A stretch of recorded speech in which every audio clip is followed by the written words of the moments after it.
So in the last episode, we went through how to load our data, install the required packages, and do all that is necessary for us to be able to build our model where we are able to have our final model in the end, which is the movie recommender model. And that worked, at least in the notebook, but we are making progress now into like having something that is production ready in a way. But while doing that, this episode will be focused on DVC and MLflow. So MLflow is an open source platform for managing the entire machine learning lifecycle. So it provides tools for tracking experiments, packaging our code, deploying models, and creating a central model registry for versioning and governance. In essence, it just makes our machine learning project easy to replicate or reproduce, and also to monitor the whole thing and change things. So with respect to DVC, which I'm going to be showing here. So DVC is data version control, and DVC is just Git for data. It's just Git for data. So the same way you can use Git to track your code, you can use DVC to track the changes in your data and the different versions of your data. So you make changes, you can always revert what you've done and get the old data back and the update and all. So just what you would have done with your code, you can do that at the same time with DVC. So to show it in practice, we'll go back to our code and we are going to start implementing it. To use DVC, we need our Git, and we do that from our terminal, and we initialize that. So I just say git init. So I have initialized this before. So then I say git add, and I'll do git commit, and just call it initial project structure, and just say initial project. So it could be anything. So I have that this way. And these are some of the old files I have. So I've deleted them, and now it's showing that I've deleted them because I'm trying to do this afresh so that you can learn through it. So once we've done that, the next thing would be to initialize our DVC. Then I will say DVC init, and this is our DVC. It has been initialized. After doing that, we add it. Then we can say git commit initialize DVC, so that whatever we initialized is in the DVC. It's in the Git repository. So we just say git commit and say -m, and we say DVC initialized. So that's all we need to do. And so DVC initialized, and that's it. So what we need to add is our data, which is the data we downloaded and unzipped. So we have that is the ML100K. So we have the folder under raw, which contains it, and we can then track that. So now that has been added, and we can track it. So now DVC is working, it has been initialized, and it can track the changes in that data. But beyond just tracking the changes being tracked, it's storing the changes in a way into the Git. But to track the data itself, we need to have it in a storage, a remote storage. But for remote storage, you can use different options. And the different options you can use range from different cloud options. So you can use AWS, you can use S3 bucket in AWS, you can use Azure, you can use different kinds of storage. Also, you can use DAG-Hub, which you can use for both MLflow and DVC. But in this tutorial, I'm focused on tracking our experiment locally. So I'm going to be doing whatever I'm doing, I'm going to be doing it locally. So we can create a local storage that we can use for our experiment. So this is the first thing that we are going to be doing. So to create a local storage, I will just create a new folder. I will say DVC storage. So I'll just call it DVC storage or DVC store. So now I have it. So DVC store. So I have it here. And within my DVC store, that is where I'm going to be adding my remote storage. So to add my remote storage, I will say DVC add. I'll say DVC remote. Then I'll say add. Then I'll make it the default storage. I can call it my remote or anything I like to call it, and assign it to DVC store. And that is going to work. Okay, now that has been added, I will need to do one thing, which is to add the DVC store into my git ignore file so that it's not being tracked with my git. So yeah. So I have the git ignore. Oh, sorry, it's going to be .git ignore. Then I'll just say DVC store. So I don't want you to track it, and that's it. So that's what we need to do here. So now that that is set, the next thing will be to then push our data into the DVC storage that we've created, so that the data is there and it can keep changing, it keeps saving the version and tracking the versions of the data. So to do that, just the way we do on GitHub, I'll just say DVC push, and yeah, So it was able to push the data that we have in the ML100K folder. So whatever we have here in our data, the raw ML100K, everything we have here as our data has now been pushed into the DVC store. And with that, it is easy to now pull when we need it and use it. So we can say DVC pull. And when we pull, it's going to get the data out and say everything is up to date. That is, we are pulling the data into our data raw. So nothing has really changed. So everything is balanced. Everything is the same from our storage and also from our normal data directory. So that is that on DVC storage. So you can pull, you can push, and you can do all of the operations. But these are like the basic stuff. So any changes that is done to your data, that is made to your data, will reflect in the version control of your data. So which is the DVC.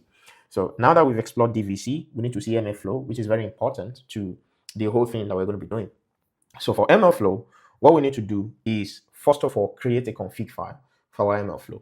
And to create a config file, I like to make any file, a Python file that I know I might need within different folders at different times. I would like to make them globally available. So to make it globally available, I will create it as a module. And to do that, I'll create a folder called utils, or like utility. So in the utils, then I'll create the MLflow config. So I'll call MLflow, then I'll say config.py. And what I'm doing within my MLflow config is very straightforward. And what I'm trying to achieve within my MLflow config is simply my having a place, a general place, a central place where my tracking URI exists. So no matter the kind of database that I'm trying to use, I can always switch the tracking URI from within this central point. So I will import MLflow. We've installed it before. Import MLflow. Then I'll define a function called configure MLflow, and then set the tracking URI. So in my own case, I'm going to be using an SQLite database as my tracking URI. So normally you can do your MLflow tracking URI. You can use the tracking URI from different source. So if I was using, let's say, Amazon, or I was using Azure, Microsoft Azure, I will have a different kind of tracking URI. If I'm using DAGHub, I will have the tracking URI.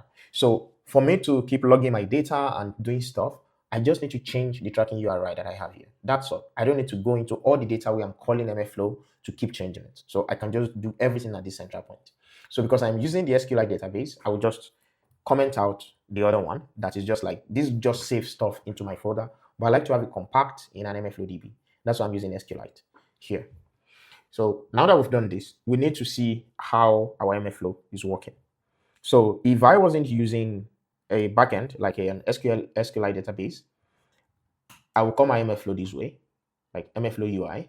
This is what I would do if I wasn't using like a database. So whatever I'm doing will not be saved into a database, but it will still work. So because I want it to be saved into a database, I will run it differently. So I will not just run MLflow UI. I will need to add another line of code to it and just say backend store URI, then SQLite. That is, I'm pointing to the database that should be used. And if the database doesn't exist, it's going to create it. So I'll just MLflow UI and run that, and you can see. So with this, I can then go into the browser and see what the MLflow looks like. And here I can just say, you can see MLflow. Everything here right now is working as it should. So coming back to my code. For us to test our MLflow, we need to have a file. The file should be able to take like a model or anything and log it into our MLflow. And that is what I'm going to be demonstrating here in the next thing that we're going to be doing. So I'm going to be demonstrating that. So I'm going to be taking a specific file and running it and tracking the experiment. So I'll come into my source model, and I have this file that I've created here. It's called train.baseline. And this is train.baseline. That's what we're going to be using. And the codes in train.baseline is simply the libraries that we're going to be using. I imported these utils, that is from utils mf.mlflow config, which is this. That is, use this as a tracking URI. Then I created this function to load data from our database that we have in our data and raw data. Build baseline, just a random code to just do the mean of the rating. Then evaluate the baseline. That is, we want to get like a metric that we can log, RMSE, and that's all we need. Then under the main function, we can then have configure MLflow, which is what we imported, configure MLflow. Then we got the configure MLflow. Then we set the experiment name. The experiment name is movie recommender underscore baseline. Then we do with MLflow.startRun. So this run name is optional. If you don't add any name there, it's just going to use anything as the name. So it's going to generate it for you. Then we load the data into this data frame. We calculate the global mean and we pass it into the RMSE to evaluate baseline and give us the RMSE. We print just to see things in our terminal. Then the important part here is to log the parameter. So what are we logging as parameter? I want to log model type. We call it global mean. So this global mean, we want to log it as a model type. Then the log metric, we want to log RMSE as our metric. So this can be dynamic. It is based on your experiment, your goal, and what you feel is important to be stored in your process, in whatever you're doing. So some people may log arrow square if the model experiment requires logging of arrow square or other kind of metrics, arrow, CAUC, different kind of things. Then I want to log an artifact just to show how an artifact is logged. And I have this requirement of TST, which is just our requirement file. Then I'll print this, yay, experiment run completed and logged to MLflow. So let's see if it's going to work in the end.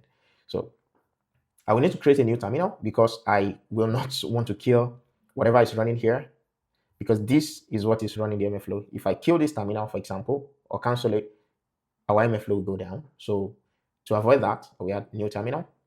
And in the new terminal, I will activate my new environment. So my PC activated an environment for me, but that is not the environment I need. So I'll say conda deactivate. I'll just say conda deactivate, and then I will activate the one I need. I'll say conda activate MLOps. And once that is activated, I need to run my code. So normally, if I want to run this code, I'll run it this way. The way we run Python code, I'll say Python src /models and say /train baseline, and I'll run it. Wow, it returned an error. I was expecting this because I need to show you something. If you remember initially, I spoke about how I was building our configure MLflow as a module that we can call from any point. So you can see it's a module not found, no module named utils, you see? So it couldn't import this. The reason is because what we've created, we binded it as a module, but here we are running it as a normal file. That is why it is not running. So if we want to run it and make it work, we will need to run it as a module. And to do that, we need to use another method. So we say Python, we call it a module, we use the -m or -m as you may deem it fit, and we say src. So instead of calling it as a directory, I will need to call it as a module right here. Run it as a module and say src.models.train baseline. So it is basically the same thing, but we need to run it as a module here. Else it won't be able to import this. So now you see it should work. Yeah, you can see experiment run completed and logged to MLflow. So let's go back to our MLflow and see how things are. Okay, you see, we have the movie recommender model baseline run. Now working fine, just a confirm. You can see the version 1, which is the run name. You can open it and see the metrics that we logged. You can see the metric we logged is RMSE, the parameter is global mean, and the model artifact is this, which is the requirement of TST containing our package, the names of our packages. So that is it for MLflow and DVC. In the next episode, we're going to be moving into now training the main model and logging it into MLflow and putting it in the model registry and then making it a model that is ready to be served by an API. So I believe you've learned something from this. If this has increased your knowledge in any way, so feel free to like it. You can comment on it if you have questions, and you can also share it so that other people could benefit from the knowledge. But the most important thing is that you should subscribe so that you can easily get notified when I come up with and when I upload new video tutorials that could also help you in one way or the other. So I'll say we end it here now and see you in the third episode where we're going to be building the main model that we're going to be using. Thank you very much and see you.